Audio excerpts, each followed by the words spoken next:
میرے کریم نے فرمایا تھا نا اتقوا فراست المؤمن فإنه ينظر بنور اللہ، مومن کی نگاہ فراست سے بچو، وہ اللہ کے نور سے دیکھنا ہے۔ اور علماء فرماتے ہیں جب اہل علم کی مجلس میں بیٹھو، علم والوں کے پاس بیٹھو تو زبان پہ پیرا بٹھا کے بیٹھو، زبان پہ پیرا لگا کے بیٹھو، اور جب اللہ والوں کی محفل میں بیٹھو تو دل پہ پیرا بٹھا کے بیٹھو۔ کیوں کہ وہ تمہاری زبانوں کو نہیں، وہ تمہارے دلوں کو دیکھتے ہیں،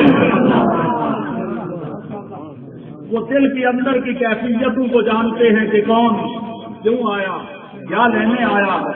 ہم جن کی بارگاہ میں آئے ہیں یقیناً یہ صحیح کرانا، ان کا تعلق آل رسول سے۔ اللہ اکبر، یہاں بہت سارے سادات کرام ہمارے سروں کے ساتھ، بلکہ جن کے مبارک جوتے ہمارے سروں کا تاج ہیں، وہ لوگ یہاں تشریف فرما ہیں۔ ہم نے اپنے بزرگوں سے کیا پڑھا، کیا سنا، کیا سیکھا؟ ہمیں تو بزرگوں نے ایک تعلیم دی ہے کہ اگر سید کا بال بھی سامنے آ جائے، سید کا بچہ بھی سامنے آ جائے تو اس کی قدر میں، اس کی تعظیم میں، اس کے احترام میں اپنا تن من دھن قربان کر دینا، یہی تیری نجات کے لیے کافی ہے۔ حضرت امام اعظم، امام الائمہ، کاشف الغمہ، سراج الامہ، حضرت امام اعظم نعمان بن ثابت انصاری رضی اللہ تعالی عنہ، یہ پتہ ہے امام اعظم وہ جن کے ہم مقلد ہیں، فقہ حنفی میں جن کی ہم تقلید کرتے ہیں۔ آپ درس دے رہے تھے، بچوں کو پڑھا رہے تھے، اچانک آپ اٹھ کے کھڑے ہو جاتے، پھر بیٹھ جاتے، پھر کھڑے ہو جاتے، پھر بیٹھ جاتے، پھر کھڑے ہو جاتے، پھر بیٹھ جاتے۔ ٹائم گزرتا رہا، طلباء نے دیکھا استاد جی اٹھ رہے ہیں، بیٹھ رہے ہیں، پوچھ لیا بڑھ کے، حضور آج تو جسم میں تکلیف تو نہیں، آپ اٹھ رہے ہیں، بیٹھ رہے ہیں، وجہ کیا ہے؟ آپ نے فرمایا میری آنکھوں کے سامنے نور نظر مصطفیٰ باغ فاطمہ کی ایک کلی میری نظروں کے سامنے آ رہی ہے۔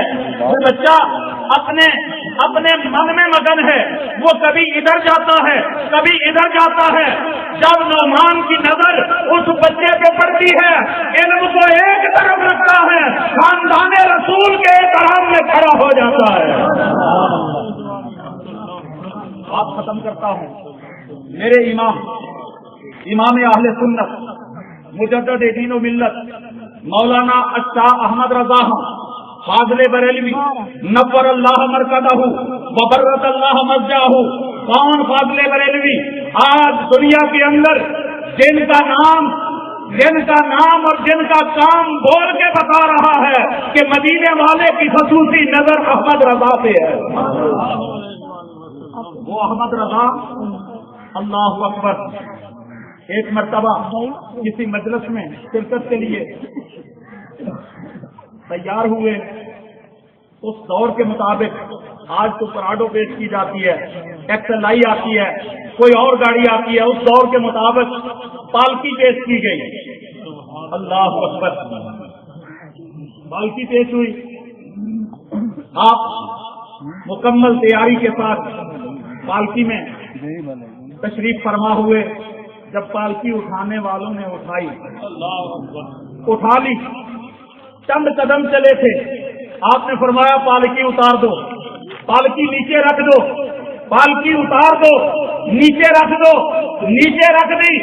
آپ نمناک آنکھوں کے ساتھ آنسوؤں کی لڑیوں کے اندر چہرہ بھگائے ہوئے جب پالکی سے باہر تشریف لائے، پوچھا او پالکی اٹھانے والوں، تم میں سے آل نبی اولاد علی کون ہے؟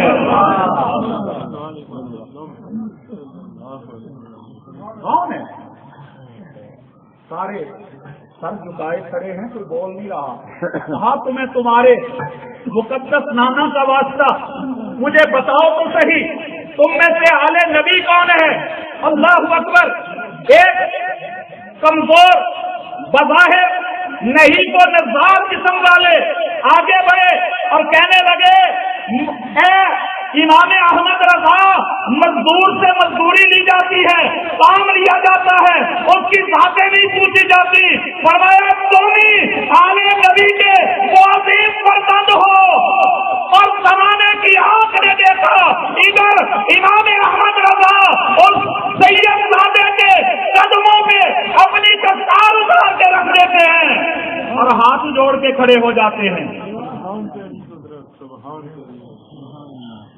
زمانے کا امام، وہ جس کے شاگرد آج بلاد شرق و غرب کے اندر دین کے ڈنکے بجا رہے ہیں، وہ احمد رضا جو وقت کا سب سے بڑا عالم بھی ہے، وقت کا سب سے بڑا مفتی بھی ہے، وقت کا سب سے بڑا محقق بھی ہے، وقت کا سب سے بڑا عالم کائنات کے عالم نے دیکھا سید زادے کے پاؤں پہ اپنی دستار رکھ کے ہاتھ جوڑ کے کھڑا ہے۔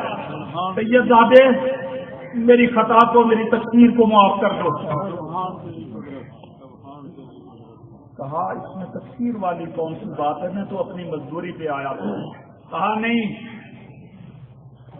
اے سید زادے، کل قیامت کے دن اگر آقا و مولا نے بلا کے پوچھ لیا احمد رضا میرے شہزادوں کے نازنین بندے اس لیے تھے کہ تو ان پہ سواری کرے، تو بتاؤ میں کیا جواب دوں گا؟ آپ نے فرمایا میں نے معاف کر دیا، لیکن آنکھوں سے آنسو رک نہیں رہے۔ اب کی میری التجا یہ ہے اگر آپ نے معاف کر دیا ہے تو پھر اس بات کی آپ تشریف رکھیں۔ احمد رضا کا کندھا ہوگا، احمد رضا اپنے کندھے پہ اٹھائے گا، کتنے قدم چلے گا، دل مضطرب کو تسکین آئے گی، تب جا کے احمد رضا یہ سمجھے گا میری معذرت قبول ہو گئی۔ ہم اس بزرگوں کے عقیدے کے وارث ہیں۔ آئیے آل نبی اولاد ابی کی تعظیم کو اپنے دل میں بتا کے جائیے، اور یہ مت سمجھنا کہ کوئی عالم ہوگا، فاضل ہوگا، مفتی ہوگا تو لائق تعظیم ہے۔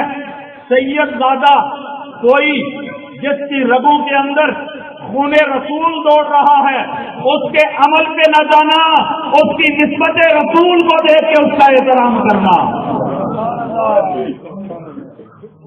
اللہ تعالیٰ کی بارگاہ میں دعا ہے رب العالمین ہمیں سادات کے عالی گھرانے کی نوکروں میں زندہ رکھے اور اسی نوکری میں موت عطا فرمائے۔ وما توفیقی الا باللہ العلی۔